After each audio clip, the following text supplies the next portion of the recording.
Hello and welcome back to Game Domain. Today we're bringing you guys a follow-up video to our Diamond and Pearl remakes discussion a few months ago, where we predicted that there would be a revamped title of the Nintendo DS classic titles sometime next year on the Nintendo Switch. To be honest with you guys, we expected that those suspicions would be confirmed by now, as we've had two virtual Pokemon Presents events that announced a slew of other new titles and Pokemon information, but unfortunately no word on the remakes. Now, this doesn't really mean much, as just because the Pokemon Company and Game Freak haven't announced it yet, doesn't mean that we won't be getting this game next year. Game Freak has announced major main series titles only a few months before, in the spring or even in early summer.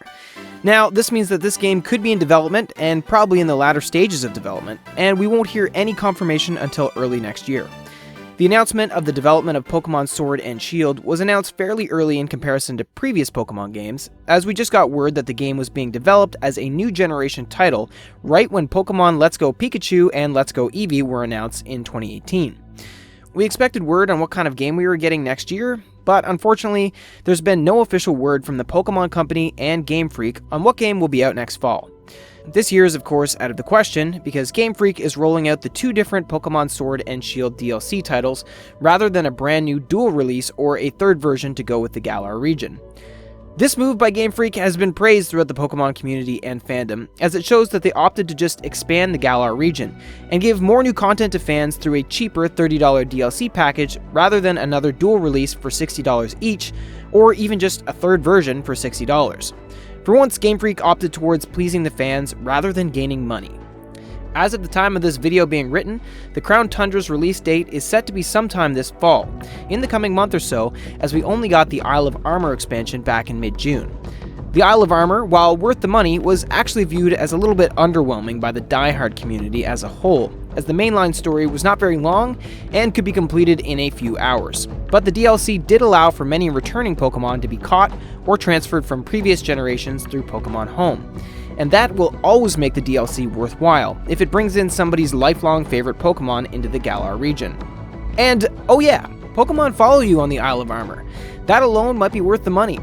New Pokemon Switch features such as Overworld Pokemon, and now even returning Pokemon, might very well make a return for the Diamond and Pearl remakes, which would shake up the idea of a strict remake a little bit.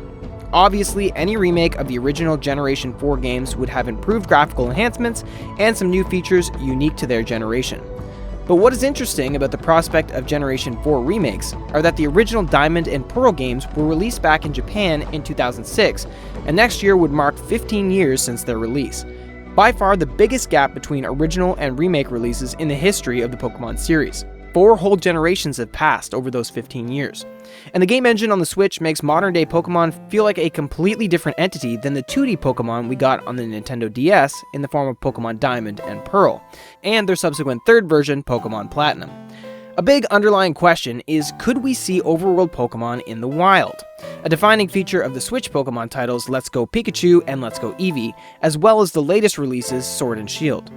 This is a major feature that was newly implemented just 2 years ago, and it will be a big discussion as to whether or not to bring this feature into the Sinnoh region and change up the feel of the original game.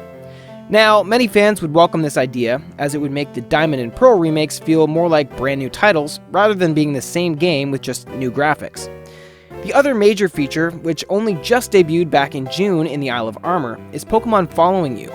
We're now aware that Game Freak has created walking sprites for all of the current 893 released Pokemon, and presumably for the next 3 Pokemon coming out in the Crown Tundra DLC, Regieleki, Regidrago, and Calyrex, which make the total number of Pokemon 896.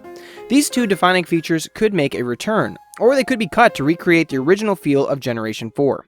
Either way though, we here at Game Domain would just be happy with whatever we get. As long as we get the Generation 4 remakes we've waited 15 years for, we will be more than delighted. Thanks for watching today's speculative video on Pokemon Diamond and Pearl remakes. Tell us what you thought of today's video down in the comment section below. Don't forget to click subscribe and leave a like on today's video, as well as check out some of our other recent uploads. Make sure you also check out the links in the description, as there you'll find the link to our Patreon and to join our Discord. Join our Discord to connect with our staff here at the channel, as well as participate in the great Domain Legion content we have going on there. So come on and join to participate in this great community. We would once again like to thank you guys for all of your incredible support, and thanks for watching today's video. We'll see you next time.